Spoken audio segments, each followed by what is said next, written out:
the chariot flew down the hill. A wall of billowing flame and smoke rising thousands of feet into the air as if a hydrogen bomb had exploded and was expanding forward towards me at a slowed down pace. On the chariot stood a demon 10 feet tall with blazing red skin, pure black eyes and horns poking out of the top of his head, looking curved and white like those of a ram.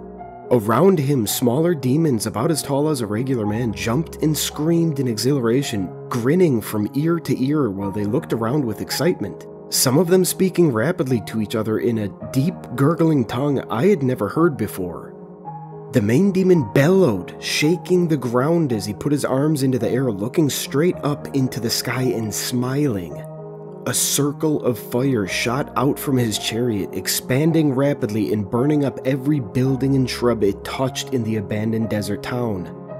Looking behind me, I saw the deep indentation where a river had once run through the town during wetter times before the never-ending drought affected our western area of the United States. Without thinking, I jumped in, shielding my head and ducking down. The wall of fire soared above me, burning my hair and the back of my shirt. I heard screaming nearby as men and women in white lab coats or black suits burned alive. I closed my eyes and tried to block it all out. While I lay on the ground, crouching into a ball and shutting my eyes tightly, cursing my now dead girlfriend who convinced us to come out here on a sightseeing trip. "Marky," Catherine said, smiling sweetly. "I am so excited to see the old ghost town on the edge of the desert, the one they used to call Saddle Ranch Springs." I hated it when my girlfriend called me Mark instead of just Mark. "Will you be ready in 20 minutes? I grunted in response. "Is that a yes or a no?" she asked. Sighing, I turned to her and smiled slightly.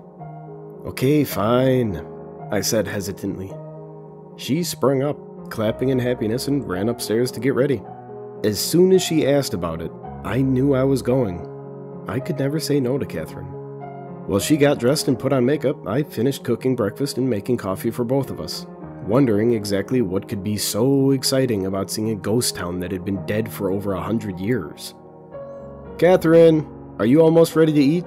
I yelled up the stairs. She mumbled something I could barely hear that sounded like a yes. As I waited for her, my phone rang. Looking down, I saw that the number was marked private. I answered, putting it up to my ear. "Hello?" I said. At first, there was just a mechanical cacophony, like shrieking metal overlaying clicking and whirring noises. Then someone started screaming in the background. It sounded like a woman being burned alive or tortured. A deep, gravelly voice began to speak. "Do not go to the place where the Saddle Ranch massacre began," it said. "It will end with death, but not for you, Mark. Some things are worse than death." Then suddenly the line went dead. I looked down at the smartphone in my hand, confused, but I shrugged and put it away. I wondered if my friend Rooster was playing some kind of prank on me, as he knew we were going to the abandoned town today. After we were ready, Catherine and I left the house to go pick up Rooster. He loved urban exploration and knew every abandoned mental asylum, haunted house, and ghost town within a 5-mile radius. But that wasn't saying much, seeing as I lived in the middle of the desert, out in the western US. There were barely any towns nearby with more than 5,000 people. Rooster had eyes like a Siberian husky, a pale Russian complexion, and far too many tattoos covering every exposed inch of his arms and legs. Many of them were mystical in nature, including paintings from Alex Gray, the OM symbol in a mandala pattern, and a huge tattoo of a 4-armed Shiva dancing the Tandava on his right leg. I had known Rooster since when I was a kid, when we went to the same school, and he was the one who introduced me to psychedelic drugs, music festivals, and eventually, my fiancée Catherine herself. I owed him a great deal. As he got into the back seat behind Catherine on the passenger side, I looked back and saw a huge shit-eating grin on his face, his pupils looking dilated and a thin sheen of sweat covering his face. "Dude, are you fucking tripping right now?" I asked, slightly shocked. He nodded slowly. "I just ate like 3 really good hits of Family Dead Blood or acid," he said, laughing to himself. I just shook my head and started the car back up, driving off down the highway and towards Saddle Ranch Springs. Now, why would you eat acid when you know we were going exploring a ghost town? I said, feeling peevish. Catherine looked over at me, smiling her slight Buddha smile.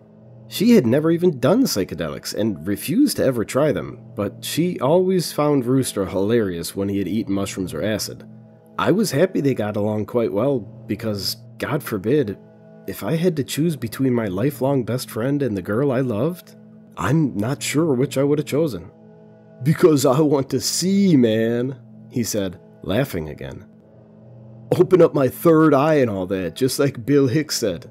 Today, young men on acid realize we are all one consciousness, experiencing itself subjectively. He trailed off, rambling for a few more moments before going quiet. Huh. Okay, makes sense, I said quietly, feeling the absurd urge to start laughing too. Then I remembered the phone call. Hey, Rooster, did you prank call me this morning? I looked into the rearview mirror, seeing his huge smile and sparkling eyes.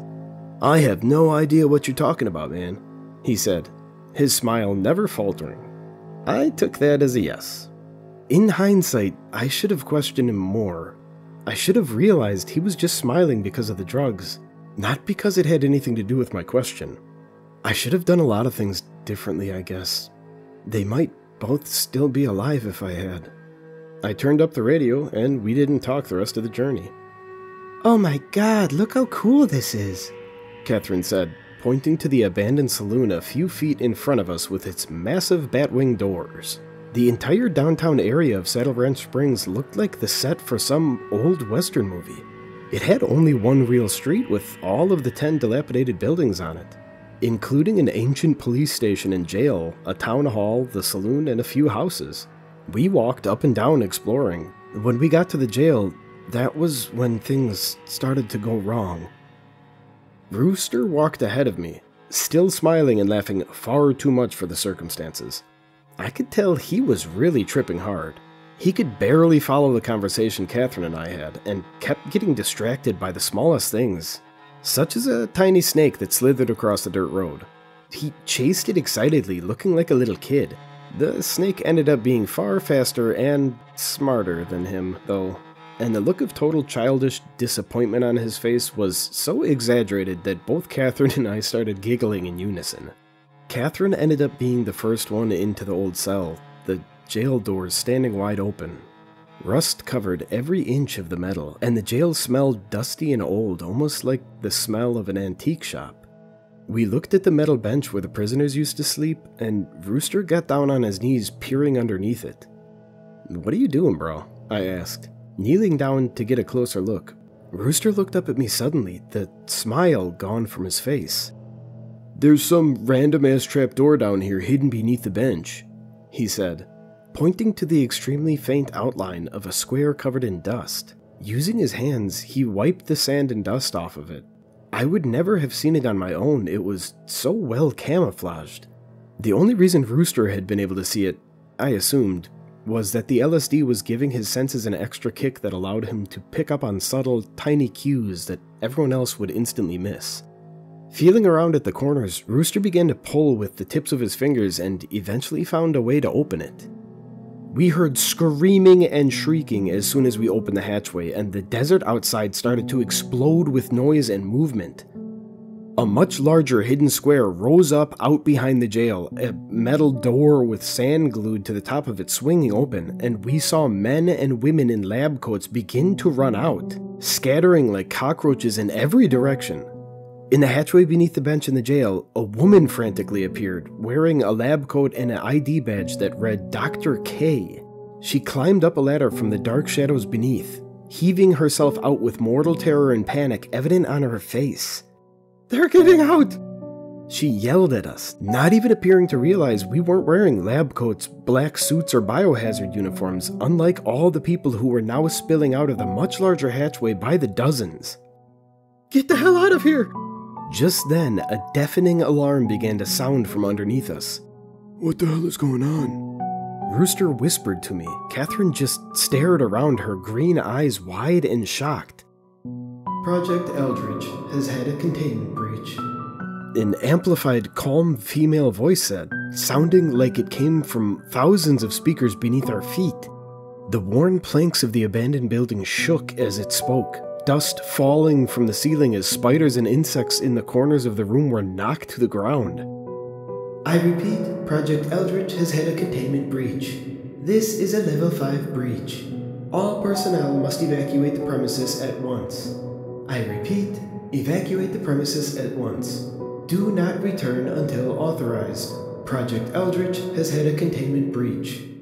The voice started to repeat itself, sounding the same warning over and over again as what sounded like a tornado siren blared from hidden speakers all over the ghost town. I couldn't tell whether it was a robot or a person speaking the warning into the PA system. The cadence and inflections were all totally flat and emotionless, almost sounding like a text-to-speech software app. Oh god, it's too late! The woman in front of us in the lab coat said, crying and putting her face into her hands. "Ma'am," I said, calmly walking up to her and putting my hand on her shoulder. "Just what is going on? Where are all these people coming from? Is there some sort of secret laboratory underneath Saddle Ranch Springs or something?" Catherine was now standing to my left, taking her hand into hers. I felt her fingers trembling, her heart beating so fast I could feel the pulse through her skin. "We need to get out of here now," she said. "Follow me if you want to live. It's your only chance. There's a safe room not too far from here, a hidden hatchway door leading down in case of a containment breach. I'll tell you everything there, if we live that long." We sprinted out of the jail, Dr. K leading the way. I heard engines revving as a few Hummers pulled up, and the doctors and scientists in the lead got in, being whisked away down the dirt road by their security details. The cars left a cloud of dust in their wake that blotted out the sky, covering the ghost town in a dim light. We ran past the jail, past the town hall, and behind the saloon where Dr. K got on her knees and began feeling around in the dirt. Within seconds, she had found a handle, pulling up a door so cleverly disguised that I would never have seen it in a million years if I had not been with her. She jumped down, falling into the blackness. I peered down and saw her standing about 5 feet below us. Without being prompted, I jumped down, Catherine landing behind me a couple of seconds later, then Rooster last of all. Red emergency lights flashed, the bulbs within the large round casings moving in slow, lazy circles. It gave a bloody glow to the entire tunnel. We followed Dr. K ahead where a massive steel door 8 feet tall and 5 feet wide blocked the entire tunnel. A black pad stood on the wall to its right. Dr. K put her eye up to it as apparently it had a small camera with an optical sensor, and a buzzing went off in the hallway, sending the door flying open and making my earrings from its sheer volume. The door dilated like a pupil, the metal expanding in a circle as it disappeared into the wall. Behind it, a room lit by 2 mini bright fluorescent lights appeared. I instinctively put my hand in front of my eyes to shield them. On the edge of the room, I saw countless video monitors with live cameras covering every inch of the ghost town, as well as many shots of laboratories and scientific installations I had never seen before. "What is this place?"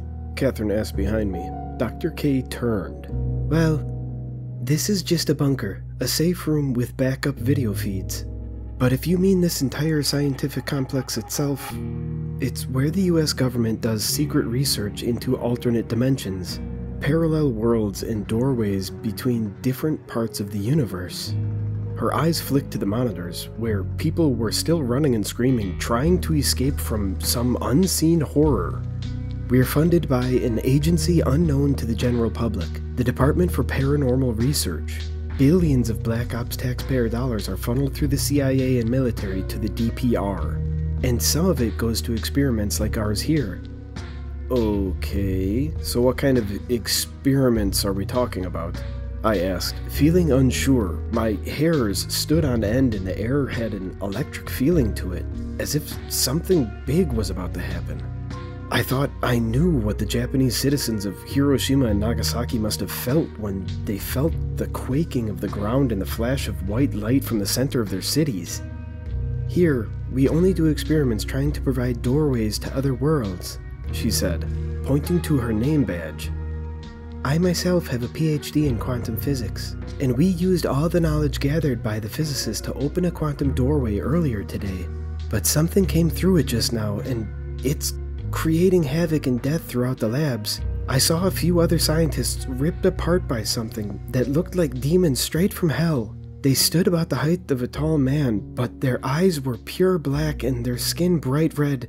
Their fingernails and toenails were just long black talons, and they spoke in some gurgling language I've never heard before. I don't think anyone on this planet has seen them before, at least not in a very long time. Her eyes became distant, as if she were in deep thought, and she stopped talking. The earth began to shake violently.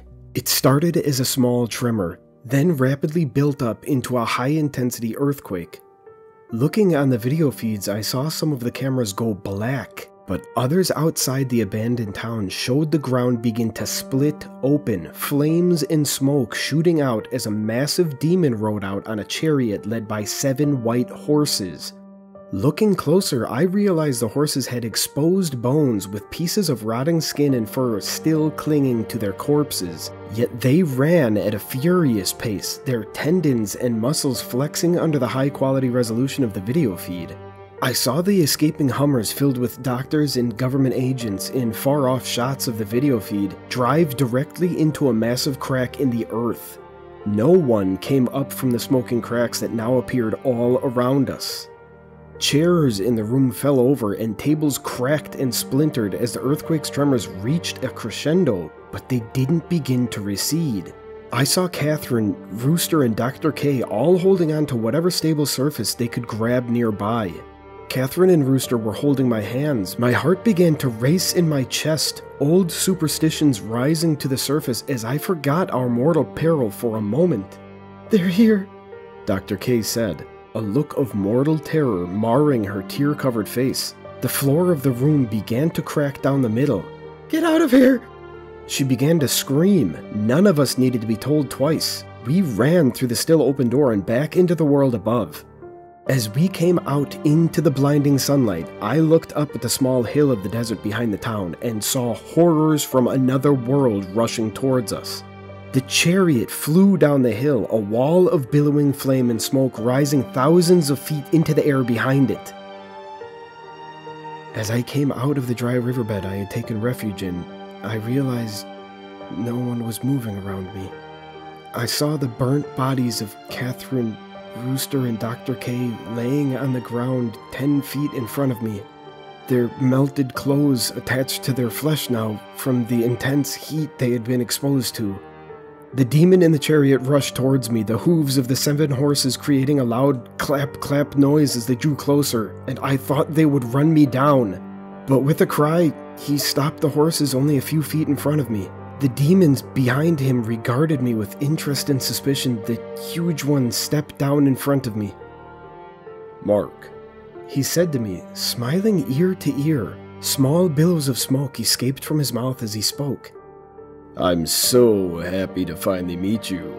My name is Lucifer, or Satan, if you prefer. I have had many names, as I'm sure you know." He laughed at this. My heart beat hard in my chest as I realized I was the only one I could see still left alive. "What do you want with me?" I asked, trying not to make eye contact. "Please, I don't want to die." "Oh, neither do I want you to die," Satan said loudly. "If I wanted you dead, you would be dead already." He leaned close to me, lowering his voice. "And by the way, you were right about Rooster and your girlfriend there. They were in love, cheating on you, betraying you every chance they got. Your suspicions have been correct for a long time," Satan said, his face totally expressionless. "Your girlfriend has been having sex with your best friend nearly every day for the past year. When you were working to support her, she was betraying you over and over. They are traitors to you, totally unworthy of your attention. Ants in the afterbirth had more meaning than their lives did, and I did you a favor by killing them. They were worthless sheep, and the world is full of worthless sheep. They are more sheep for the sheep god. But you, my friend, are different. Will you follow me? I thought for only a moment and nodded. I had a feeling if I said no, I would die a horrible death on the spot. Every president and world leader in the past 2 centuries has given me his allegiance, Satan said to me, showing me his perfectly white, sharpened teeth in a grisly smile. Everyone with real power has pledged his soul to me, and in exchange, I gave them whatever they desired. And now I ask you, do you also wish for power, for money, followers, or anything else your heart desires? I barely had to think about it. Of course I do, I said quickly. With a puff of white smoke, an old-looking, rolled-up parchment appeared in Satan's left hand. He unrolled it, handing me an ancient quill pen and pointed to the bottom line. I didn't even read the contract, nor could I if I wanted to. It was written in some language I had never seen before, almost reminding me of an ancient Tibetan script I had seen in history books. "What is this?" I asked. He shrugged. "It is just a contract between us, written in Enochian, the language of the angels," he said simply, his black eyes shimmering with an inner light. "Just sign here," he said, pointing to a thick line on the bottom. I took the quill pen and began to move towards the line, but he laughed. "Not like that," he said, motioning to a demon behind him who came up and handed me a dagger. "Cut your hand and sign in your blood."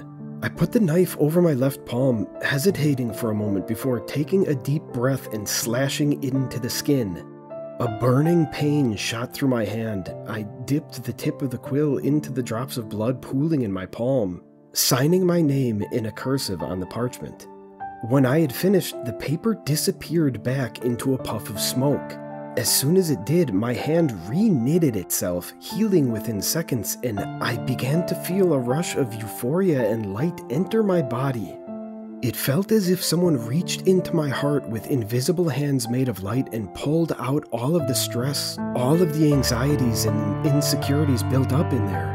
All of my depression and sickness at finding out my girlfriend had been cheating on me with my best friend evaporated in an instant, and I felt pure bliss thinking of their burnt bodies in the dirt of the destroyed ghost town.